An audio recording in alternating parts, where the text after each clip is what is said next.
নমস্কার বন্ধুরা, আজকে তোমাদের সাথে একটা খুব গুরুত্বপূর্ণ ভিডিও নিয়ে তোমাদের সাথে আলোচনা করব।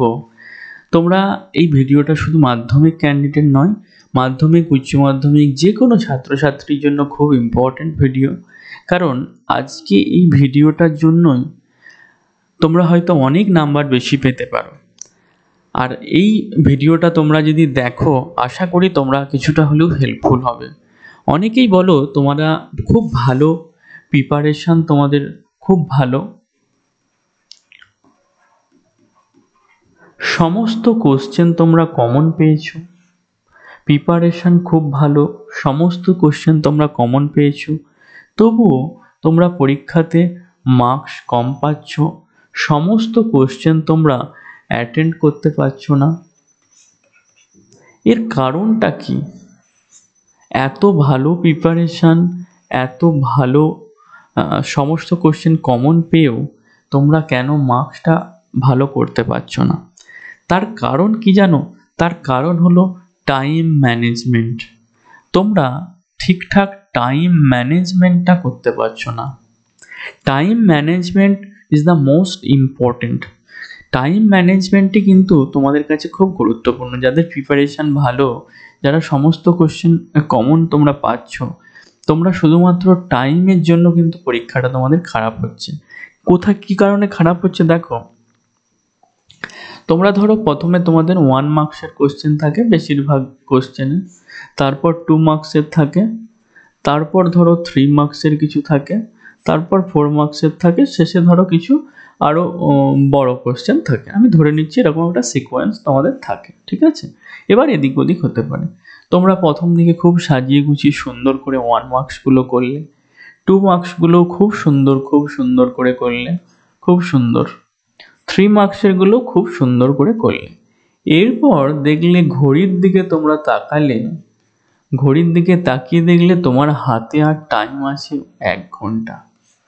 তোমরা তখন এখান থেকে শুরু করলে স্পিড, খুব স্পিড। এর ফলে তোমাদের কি হলো? হাতের লেখা খারাপ হলো। তোমরা যে পয়েন্টগুলো ভেবেছিলে লিখবো, সেগুলো সব লিখতে পারলে না। কি ক্ষতি হয়ে গেল? এই সব জায়গায়, এই জায়গাগুলোতে তোমরা ফুল মার্কস পেলে, কিন্তু এই জায়গাগুলোতে এতটাই কম নাম্বার পেয়ে গেলে, তোমাদের প্রিপারেশন ভালো থাকা সত্ত্বেও কিন্তু তোমরা ভালো নাম্বার পেলে না। তাই তোমাদেরকে চেষ্টা করতে হবে সময়টাকে সঠিক কাজে লাগাতে হবে, সঠিকভাবে। কিভাবে? এর জন্য কি করতে হবে? এর সলিউশন কি? এর সলিউশন একটাই, সেটা হলো মক টেস্ট। তোমাকে পরীক্ষার আগে অন্তত 3 থেকে 4টে মক টেস্ট দিতে হবে। যেই মক টেস্ট তোমাকে শেখাবে টাইম ম্যানেজমেন্ট, ঠিক আছে? এবার তুমি ধরো মক টেস্ট একটাও দিলে না, কালকে পরীক্ষা। তোমাকে কিন্তু তার আগেই ভেবে নিতে হবে যে আমি এই শর্ট কোশ্চেনে এই 10 মিনিট দেবো, তারপর 2 নম্বরে দেবো এই 20 মিনিট। আর তোমাকে হাতের লেখাটা একটু স্বচ্ছ বোঝা গেলেই হবে, একটু ভালো, খুব ভালো দরকার নেই। প্রথম থেকেই এই স্পিডে তোমরা লিখতে শুরু করবে, তাহলে দেখবে পুরো খাতাটা তোমরা ভালোভাবেই লিখছো, আর টাইমে তোমাদের সমস্ত কিন্তু হয়ে যাচ্ছে। তোমরা অনেকেই প্রথম দিকটা খুব সুন্দর, বেশি সুন্দর করার চেষ্টা করো। মানছি একটু সুন্দর করবে, একটু ভালো হাতের লেখা, কিন্তু বেশি সুন্দর করতে গিয়ে, বেশি ধরে ধরে লিখতে গিয়ে শেষের দিকটা খুব তাড়াহুড়ো করে ফেলো, যার ফলে কিন্তু অনেকেরই পরীক্ষা খারাপ হয়। এই রকম ঘটনা কিন্তু বহু ছাত্রছাত্রীর হয়, ঠিক আছে?